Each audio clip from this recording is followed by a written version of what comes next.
Hei, kenalin nama gue Firmansyah. Baiklah, di sini saya akan menjelaskan tentang materi keseimbangan ekonomi terbuka.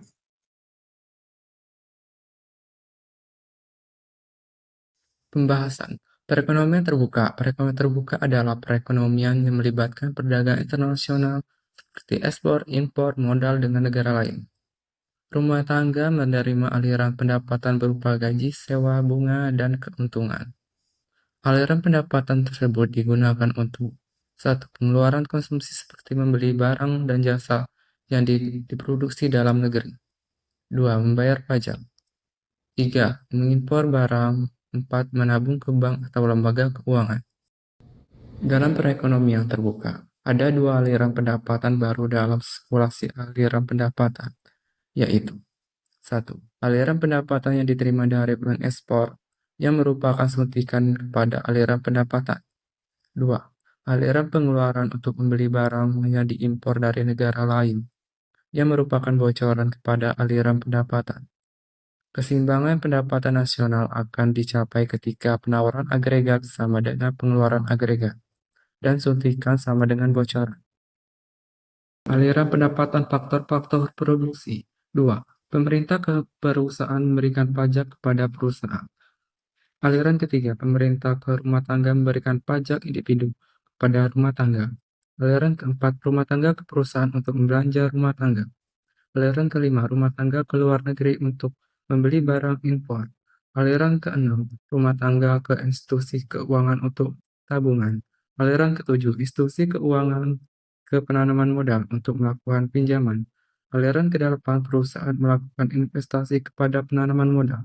Aliran ke-9, perusahaan ke pemerintah melibatkan pengeluaran pemerintah. Aliran ke-10, perusahaan ke luar negeri untuk melakukan ekspor barang ke negara-negara lain.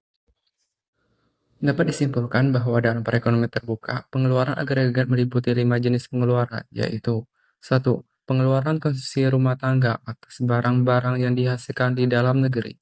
2. Investasi perusahaan untuk menambahkan kapasitas sektor perusahaan menghasilkan barang dan jasa. 3. Pengeluaran pemerintah atas barang dan jasa yang diperoleh di dalam negeri. 4. Ekspor, yaitu membeli barang negara lain atas barang buatan perusahaan-perusahaan di dalam negeri. 5. Barang impor, yaitu barang yang dibeli dari luar negeri.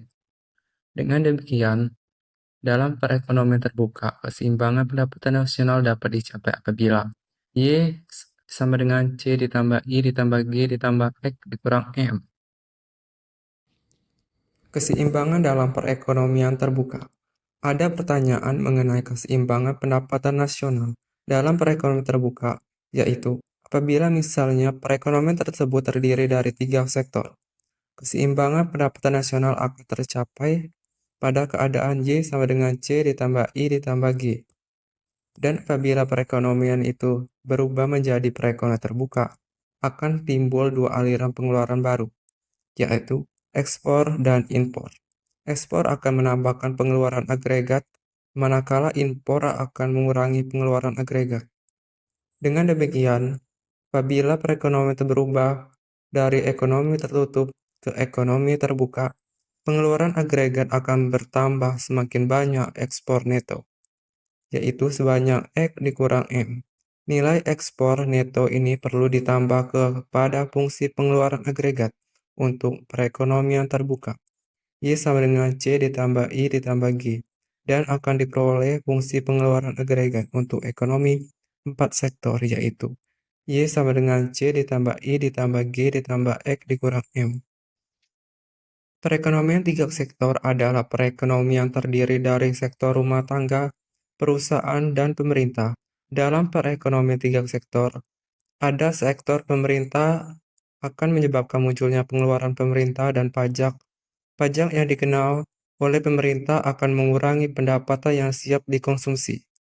Untuk memahami analisa keseimbangan pendapatan nasional dalam perekonomian 3 sektor, perlu dipahami pola aliran pendapatan dan pengeluaran yang berlaku, serta syarat keseimbangan pendapatan nasional. Contoh soal nomor 1, suatu negara memiliki data konsumsi, investasi, pengeluaran pemerintah, ekspor, impor, Jadi, hitunglah pendapatan nasional Y dengan pendekatan pengeluaran. Penyelesaian. Y sama dengan C ditambah G ditambah I ditambah X dikurang M. Sama dengan 500 ditambah 200 ditambah 200 ditambah 150 dikurang 100. Sama dengan 950. Contoh soal yang kedua. Fungsi konsumsi C sama dengan 100 ditambah 0,8 YD dan investasi sebesar 50 M. Peran pemerintah bertambah menjadi Rp 250 M. Penerima pemerintah dari pajak 250 M. Dan pemerintah memberikan subsidi transfer sebesar Rp 50 M. Tentukan besarnya pendapatan keseimbangan. Penyelesaian diketahui. C sama dengan 100 ditambah 0,8 YD. I sama dengan 50, G sama dengan 250, P sama dengan 250, S sama dengan 50. Pendapatan nasional. Rumusnya yaitu Y sama dengan C ditambah I ditambah G. Sama dengan 100 ditambah 0,8 YD ditambah 50 ditambah 250 jadi hasilnya 400. 400 ditambah 0,8 YD, teruskan saja kayak gitu. Jadi kita langsung ke 250 ditambah 50. Ini dikurang. Jadi hasilnya 200. 200 dikurang 40 jadi 160. 200 ditambah 40 hasilnya Y sama dengan 240 ditambah 0,8 YD. Y anggap saja 1 dikurang 0,8 YD sama dengan 0,2 YD.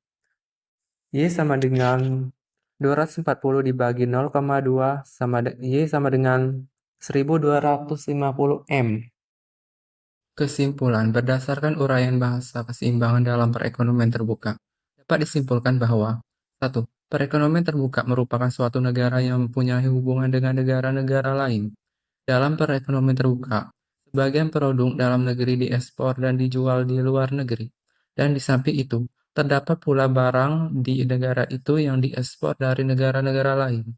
Perekonomian terbuka dinamakan juga sebagai perekonomian 4 sektor, yaitu suatu ekonomi yang dibedakan kepada 4 komponen berikut: rumah tangga, perusahaan, pemerintah, sektor luar negeri. 2. Dengan demikian, sejauh nama ekspor dan impor mempengaruhi keseimbangan pendapatan nasional, tergantung pada ekspor neto. Apabila ekspor neto positif, maka pengeluaran agregat dalam ekonomi akan bertambah. Keadaan ini akan meningkatkan pendapatan nasional dan kesempatan kerja.